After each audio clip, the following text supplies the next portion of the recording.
Now, when the mind, which is a self-preservating mechanism, when the mind understands that it can't do its job or it's not adequately able to make good decisions about your future, it's got a built-in, evolved-in safety override. A safety override system. And it goes in stages. The first stage of that safety override is called stress. When your mind is not sure of what's coming, it sends your body a signal. This is your walk-away response. You're supposed to get up and walk away. Animals have this down really good. A dog will smell something weird and just get up and leave. Us, on the other hand, we have had parents and teachers and now employers who would not have us just get up and walk away, right? So, we have adapted to stress. As a matter of fact, stress is a character evaluation on you. How much stress can you handle? That's right. Because if you could handle more stress, you'd go further up the corporate ladder. That's really what the glass ceiling is on each person, is how much stress can you handle? I was just going to say that most disability companies no longer have stress as a reason for being away from work. You cannot get that coverage anymore. Right. As of 2 years ago. Meanwhile, doctors, the AMA proclaims that 80% of everything that goes wrong with your body begins with stress. Stress is such an epidemic proportion that all the benefits that used to be afforded to workers for stress have been cut off. Everybody's got stress. It's a pandemic. Now you guys kind of have a clue as to why. You know, if you make a telephone call, you're hooked up to computers that are making something like 4 to 5 billion decisions per second.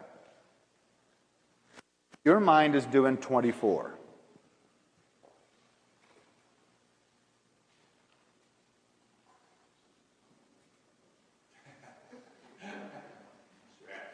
Consciousness is moving at least 5 billion decisions per second.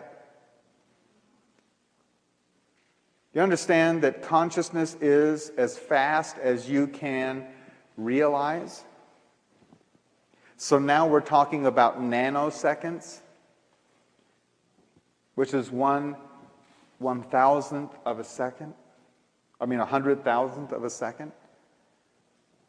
Wow. Consciousness has just sped away from your mind.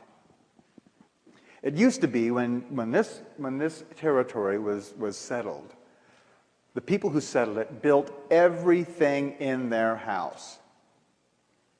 From the foundation to the floor, to the windows, to the bunk bed, to the chairs, the tables, everything they built with their own hands, didn't they? Except maybe the pump and the skillet. Everything else, they built it. They had a certain amount of knowing about all of that. They knew about how to do it. Go ahead, go home and build a light bulb. That kind of thing is a source for stress. When your computer goes down, there's a whole lot that the mind doesn't know about. And it generates this stress. It's, like I said, it's a pandemic everywhere. Okay, so you're supposed to handle the stress. You're supposed to adapt to stress. And the stress builds. And we've just seen that this acceleration continues to accelerate, right? So what's next? If you don't handle the stress, then you go into this. The mind does this. It goes into the fight, or flight. Now, here, all logic, this is suspended. There is no similarity or difference anymore. It's just a drop of adrenaline in your system, and the body is supposed to either run away or fight its way out to preserve your idea of survival. That's the mechanism. This, though, this fight or flight, this is desk rage. This is road rage. This is Columbine High School. This is terrorism. And all wars. That's what this is. And that is on the massive increase, isn't it?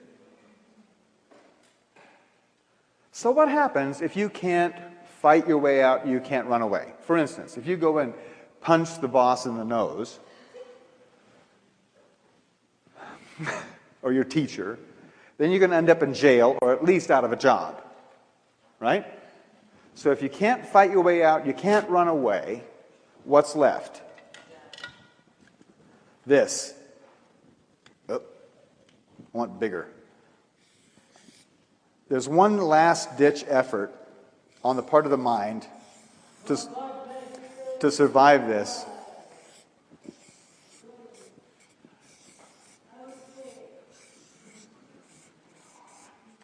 Unconsciousness.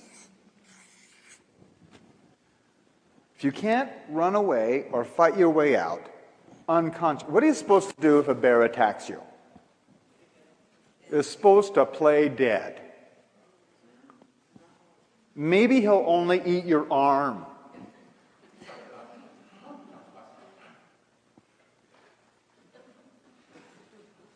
You've seen other animals use that technique, haven't you?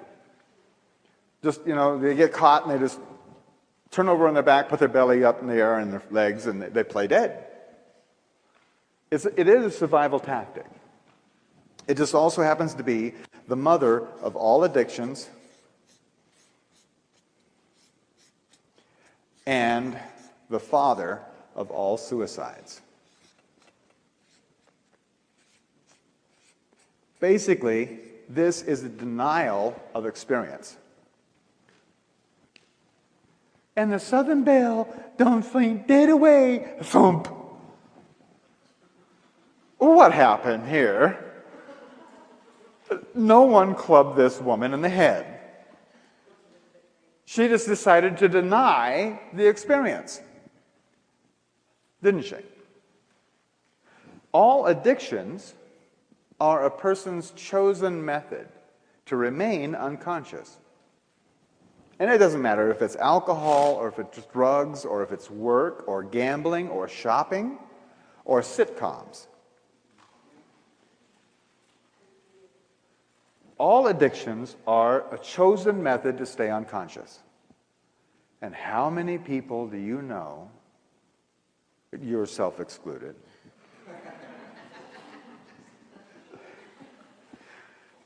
are stuck in that sort of thing? A whole bunch of people, huh? Are you starting to get the impact of what this acceleration means? 400 years ago, people had lots of time to sit and ponder things before they changed. In 400 years, you had lots of 24th of a second to work it out. But now, it's not that way, and it's going to get faster and faster on everybody you know, including yourself. This is a serious situation. This is why the world looks like it's going to pieces. Because it is. The mind was not built for speed. It was evolved when things were going a lot slower.